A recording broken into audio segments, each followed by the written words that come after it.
Well, there are actually two grounds. One, the suit contends the governor and DOR failed to act to be sure there were measures in place that protected the sensitive information. The second, it took the governor's office 16 days to inform the public, and it took 3 weeks before the governor's office let businesses in this state know they were even a victim.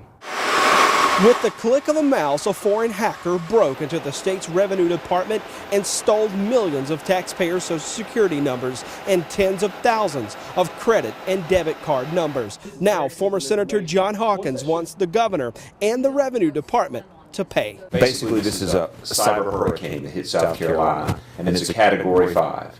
And it's extremely serious, and our leaders have an obligation to protect us from it and then to inform us of all the consequences. The governors held 4 press conferences in the past week updating the public on the number of people signing up for credit monitoring and the broad issues surrounding the hack. SLED Chief Mark Kill hasn't released any details about the hack or hacker, saying he's protecting the investigation.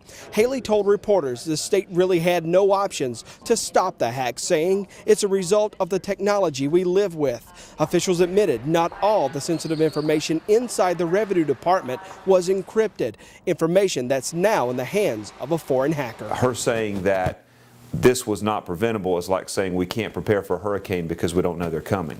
We know hurricanes are going to hit South Carolina. We know hackers are out there that want our data, and it's the obligation of our chief executive and the Department of Revenue to protect us from that eventuality. The suit contends Haley and the DOR violated state law by not doing enough to protect taxpayers' information and waiting too long to tell the public they were victims. Hawkins thinks the public's still not getting the complete story about the hack and its impact. During her Wednesday press conference, Haley responded to the suit.